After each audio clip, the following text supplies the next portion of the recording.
Welcome back, guys. Today we're going to be talking about this scope right here. Now, this is made by, and I'll show you the box here. This is made by Discoveryopt. It's a 1:6 LPVO. Y'all are probably fairly familiar with the, I think it's the Vortex Razor. This is essentially, I don't want to say it's a copy of it, but I mean, it's pretty much a copy of it. It's not exactly the same, and I'll kind of go over all the details on this. But if you're looking for something that's similar to the Vortex Razor, fairly cheap, this is a really, really good option. Now, I say that with a caveat. The Vortex Razor and other optics that are, in that, high-end category, they're $1,000, $2,000, something in that category. They're going to be a lot more durable. They're going to have a lot better features, all that. That's to be expected. But for how little this cost, I was actually very, very impressed with this. And to be honest, I wasn't expecting it to be as nice as it was or to work as well as it did. I have some complaints with it, and I'll go over those. And full disclosure, the company sent this out to me. It comes with 2 scope rings, and these are 30mm scope rings because it's a 30mm tube, which is good. You get more light transmission. It just makes it, better clarity. All the above. Now, these scope rings are very generic. They remind me, I would say they're probably on par with kind of like the cheaper UTG scope rings. Like, they'll work fine if you put them on there. I didn't use them because they generally don't fit well on an AR type gun because, you're going to have one here, then one kind of mounted on the rail. And you generally don't want stuff mounted on the rail. You can move it farther back if you don't have rear sights, but I generally prefer a one-piece scope mount on LPVOs. Really any kind of scope on a AR platform. It also comes obviously with an Allen key for that. It comes with a instruction booklet, which isn't super useful. Honestly, it doesn't have a lot of info in here that's useful, but it does talk about their warranty, which is actually pretty good. It's a lifetime warranty for the owner of the scope, so you can read that. Pause the video, read that if you want to. And not all companies have a good warranty like that, so. And the last thing it comes with is a kill flash. You may or may not like this, but it screws directly in. And I'll show you this here. So hopefully you can see on here. Yeah, you can. So it screws just directly in. Let me find the threading. The threading on all these are actually very, very fine, so you don't want to cross thread it, which is why I'm going backwards right now. You hear that click, that means you're in the thread. Then you can screw it back down. So the kill flash actually screws in there really nice, and that can also act as a sunshade to a degree. I don't use it. You can if you want. It's just there as an option. It just adds weight. And speaking of weight, this thing is chunky. It's a thick boy. So again, if you've seen the Vortex Razor or anything similar to it, those optics are going to be larger, heavier, and in general more durable. This one, from my limited testing, redneck science, out at the range, smacking it with random things, I've dropped this rifle with the optic on it a couple times and actually landed. About 5 minutes before I made this video, it actually dropped on the floor directly on the optic with, still attached to the gun. And the thing still works fine. Whenever I first looked at the price, I think it was around $230 something. The last time I looked on Amazon, which was a day or two ago, it was under $200. It was like $199, I want to say. So, assuming it stays there for, less than $200, Amazon Prime free shipping, and if there is a good discount code, even more, you can get this fairly cheap.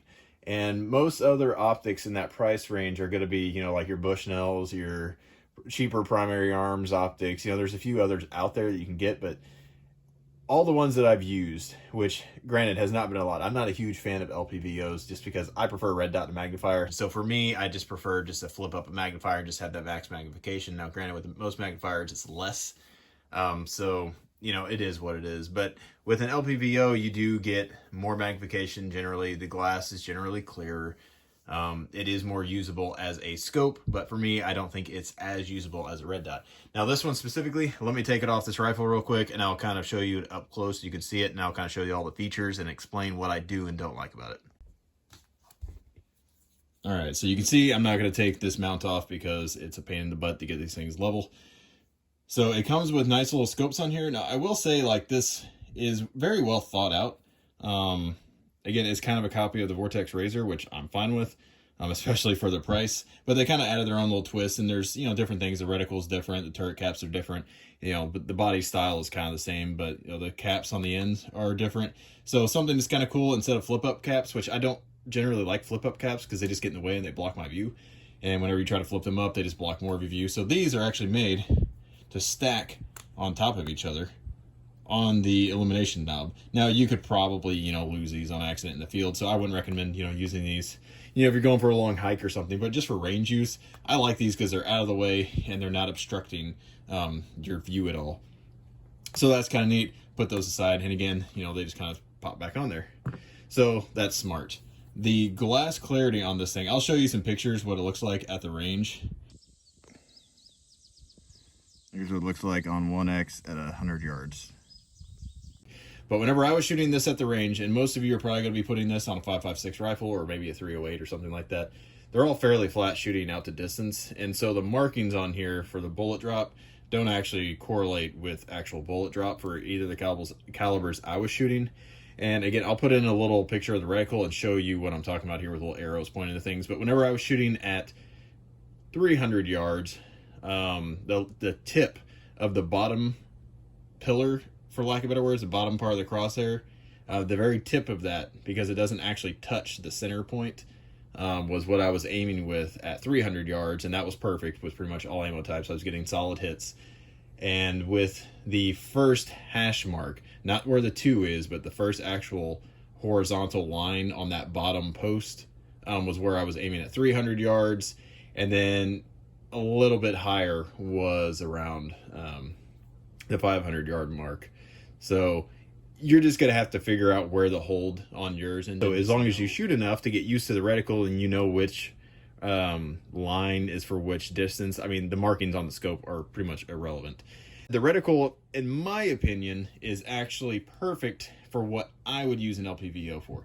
So whenever I like using an LPVO, I like using a offset, like 45-degree offset red dot beside it, or you could put one on top, which is why this little Picatinny rail section is here. So you could actually put a red dot, you know, kind of above there if you wanted to. Now, I personally don't like using that. I just leave that there as an option, and I'm lazy, I don't want to take it off. But I would prefer to do a 45 offset. Now, whenever you do that, you don't have to use this as your 1X. And this scope isn't the best as a 1X anyway because of the reticle. So the reticle is so thin that you can use it on the 1X, but if you're aiming at something that's darker, you're going to 100% lose the reticle altogether. Now, that's an issue really with all LPVOs that are not illuminated. Now, this one is illuminated, but even like my primary arms that I had, whenever you use the illumination, it wasn't daylight bright, really. So whenever you crank up the magnification, it was just enough to kind of make the red dot or the red etching horseshoe, whatever you want to call it, disappear. So I always just left it on black. And whenever, basically not using the illumination, and whenever you would aim at something that's darker, the reticle disappears. So you have the same problem with this one, but it's worse because the reticle's so thin. You don't have anything chunky out there to kind of use as a reference point. So what I would change about this, again, is the reticle. You could add some sort of like, you know, round circle or horseshoe shape or just something in the center of that reticle to give you like a larger, almost like red dot feel, kind of like an EOTech, that you can make this a lot more usable at 1X. Now, since I wouldn't use this like that at 1X, it doesn't matter to me. But if you really want to use this as 1X, it may not be the perfect solution for you. Now, it's still usable at 1X, don't get me wrong. It's just you can lose it in darker, you know, environments. Now, it does have illumination. It's not daylight bright, in my opinion. You can see it on the brightest setting in the daytime. You can see that it's turned on, but it's not enough to actually use it. Now, it is enough to use like in your house, in normal lighting, just around the house that you would use, you know, if you're not using, you know, 1800 lumen light bulbs, you know, in every single light fixture, then you might have a problem there. But as long as you're just using normal light bulbs in your house, normal brightnesses in your house, if you turn this up all the way to 5 and 6 are both visible just in the house. So if you want to use this for, you know, a home defense rifle or something like that, crank on that illumination and you can see it really well. And the reticle, again, I'll show you a picture of it. It's a it looks like a giant cross. So you can see that crosshair. It's literally a giant cross. So I don't know, if you're a religious person, you might really like that or think it's ironic or funny or something. But it's very usable, again, because this is daylight bright. or not daylight bright, but it's about as bright as my house gets, and it's completely usable. Now, if you turn the illumination off, see if I can get it to find it again. It's still usable because those lines, the crosshairs, I guess I should say, are still a good reference point. So, you know, inside of home distances, you can just, your eyes are going to be focused to the center of where those lines are. So it's still usable. It's just not ideal. I would prefer them to put a circle or something in that reticle. Now, what I will say, the illumination knob is excellent. It uses, I think, the 2032 standard batteries. So if you unscrew this right here, hopefully I can get this on camera for you.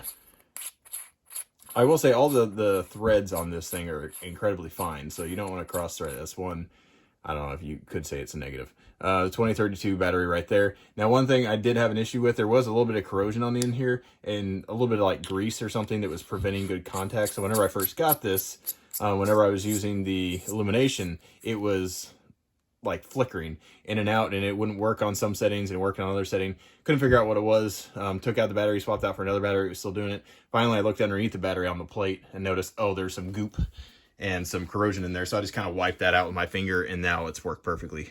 Even under recoil, it hasn't had any problems with the illumination staying on, so that's good. Another negative or positive, depending on how you look at it, is the turret caps. So these turret caps are open and they're exposed. So that's so you can see their cool little, you know, red screw on there. If you don't like this, get a Sharpie, spray paint it, whatever you want. But the main point of the turret caps, in my opinion, are to protect you from bumping the adjustments, which this does just fine. I guess if you wanted to, you could still probably stick something in there and get it to move. So, I mean, if they wanted to, they can make these solid, but I don't mind either way. A lot of companies have this exposed already, so what does it really matter? You can loosen this screw right here, if I can get this on camera. You can loosen the screw and then pop up the caps and then put it to where, once you've zeroed it to where your zero is, you know, actually lined up with the zero on here. But I haven't done that yet because I generally don't care too much to do that. But if you do, you can. Now, the adjustments on here are actually pretty good. So it says on here, hopefully it's not going to focus, but it is 1 click is a 4th MOA. So at 100 yards, you're at 1 click, basically equals a 1/4 of an inch. And for my testing, that's accurate. This boy is chunky. So if you've ever held like a Vortex razor or one of the higher end LPVOs, you know they got some heft to them. Now, that said, I think this thing is probably more durable than most of the other LPVOs on the market, even the probably more expensive ones, just because it's so thick. The glass clarity on here is ridiculously nice. Hopefully I show you some pictures at the range. I know I did take some pictures, so I'll put them in here at some point. But the glass clarity on this is better than all the other LPVOs I've used, and you can just see how massive that is on the end. And part of it also is, I think the end down here it's obviously a 30mm tube, so that makes it a little bit gather a little bit more light, so that helps as well.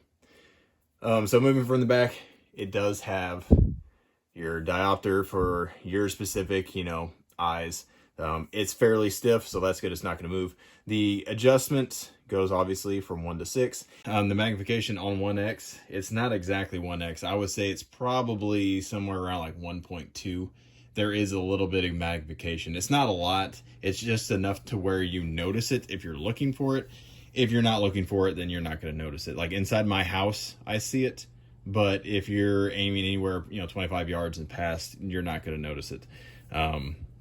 So again, that may, you know, be a deal breaker for you, or it may just be, you know, something you have to deal with. That's not uncommon again for LPVOs. I haven't ever seen one that's true 1x, obviously, because you'd be able to use your iron sights through it. So there is some magnification, there is bending of light. That's what happens. The other thing is the turret caps, or not the turret caps themselves, but the adjustments. I don't know if you can hear that.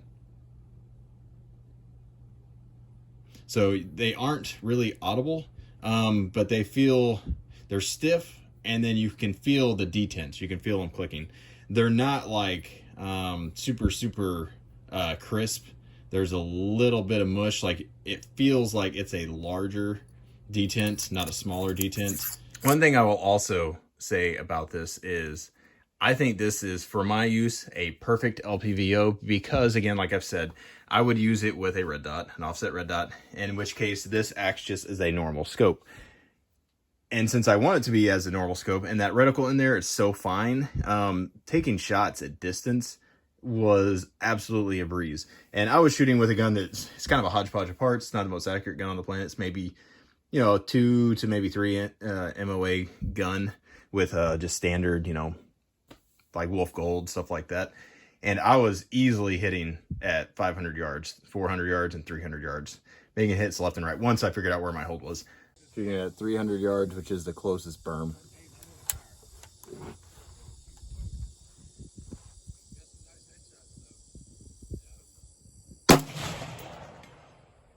Hopefully you can hear the hits.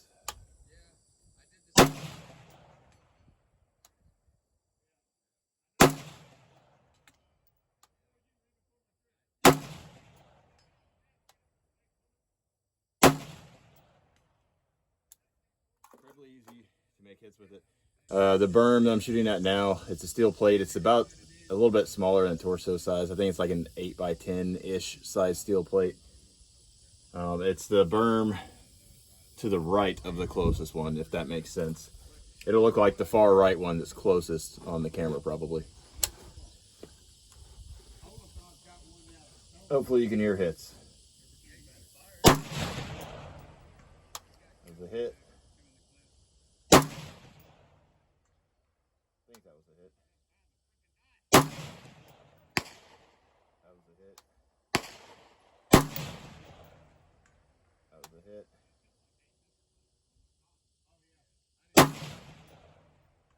That was a hit.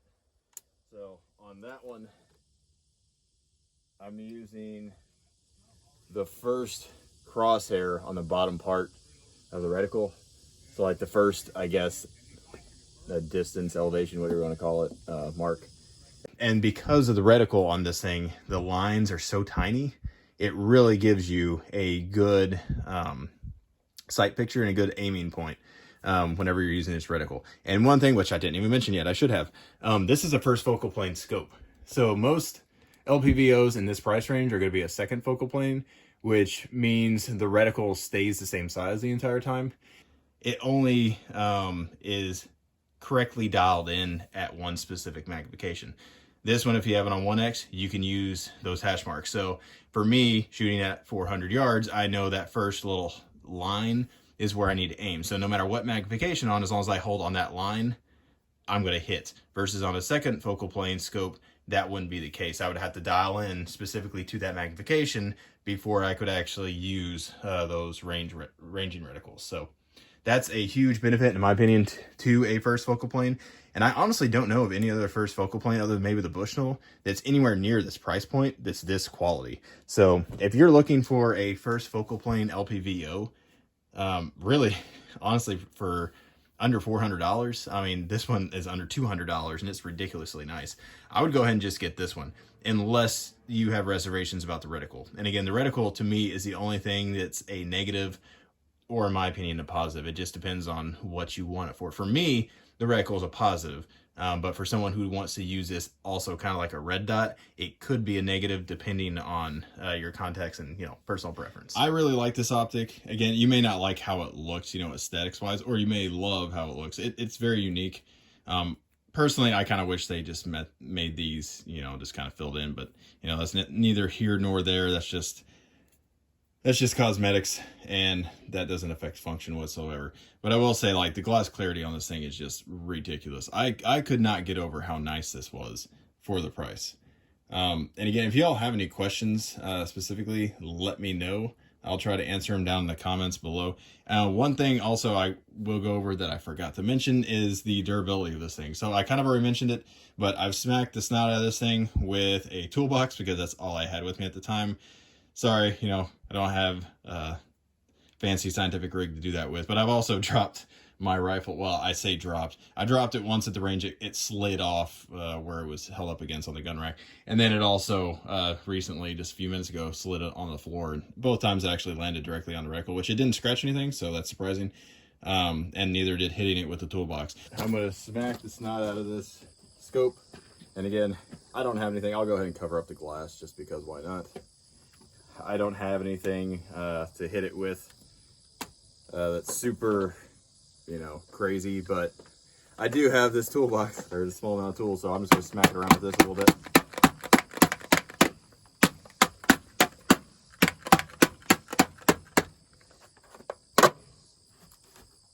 All right. We'll see if that made it lose zero. I doubt it did. The clicks feel pretty solid and the turrets are protected, so I don't think it'll be an issue. So whenever I did hit it with the little toolbox, it did lose zero, just barely, which is not abnormal. I've hit tons and tons of, I don't want to say lower end, but you know, just budget optics and red dots and other things like that, and even some nicer ones, and they'll generally be off by like 1 or 2 MOA after they get dropped or hit. You know, especially scopes are notorious for, you know, not completely crazy losing zero, but they'll lose zero a little bit. And most of the ones that lose zero whenever I hit them with things or drop them or whatever, do torture tests, they're usually off, like just off paper. This one was only off by an inch, and I think it was 1.5 inches. It was like 1.5 inches low right. If I had the footage, I'll put it in here. But all I did was just crank it back down and then over, down 1 inch, over, you know, 1/2 inch or whatever it was, 1.5 inches, and it was perfect, dead on again. So whether or not that matters to you, I don't know. For the record though, I did test it out at the 300-yard steel plate, which was, I think it's like a 10x12 plate, something like that. In the video, I think I say 8x10. It's a 10x12 plate. Out of 300 yards, and I was still making hits on it. So, I mean, you know, moving over 1 inch is not, you know, all that big of a deal. If you drop your rifle and your optics or something like that, you should re-zero anyways, because odds are it's probably going to lose zero. But the fact that it barely lost zero and is only about 1 inch off, like, that's impressive to me. I've had nicer optics lose zero more than that. So, to me, durability-wise, it's adequate, especially because I would consider this kind of like a range gun optic. You could use this for like duty use and stuff, but honestly, I wouldn't. In my opinion, if you're going to use something for serious duty use or whatever, or, you know, life and death kind of thing, I would buy a nicer end optic of some kind.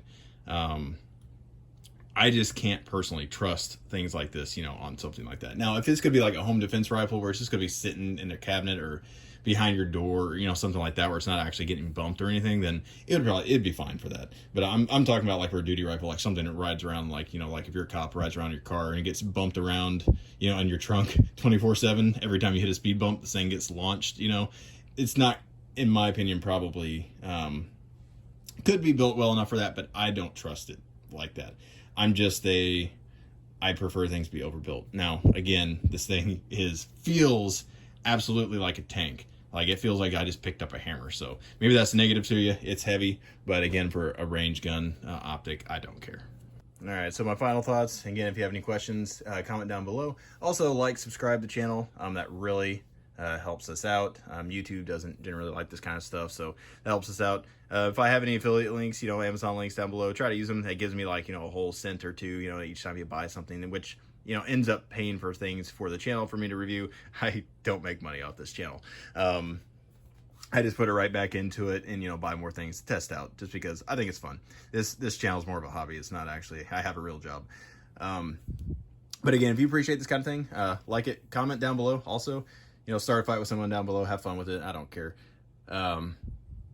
But overall, I really like this optic. In my opinion, if I were to ever buy an LPVO, because I want one for another gun, I'd probably just go ahead and buy this. Again, just for my personal preference, and for the price, because I like the reticle on there for what it is. It's a very, very easily, I don't want to say easily, it's easy to be precise with the reticle that's in here. And again, you might decide at 1 power, you like how it works. You know, that's fine. It's just, for me, it's just kind of disappears. But anyways, if y'all have any questions, let me know. Appreciate y'all watching. Have a good one. All right. Again, that plate is about probably 8x10 with a little head on top.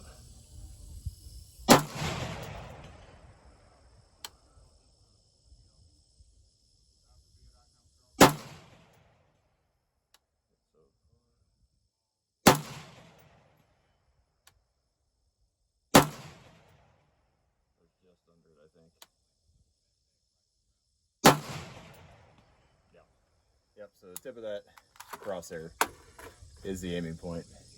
Whenever I go a little bit low at the bottom of the plate, it does go low, so Interesting. The glass is incredibly clear. It has a good eye box.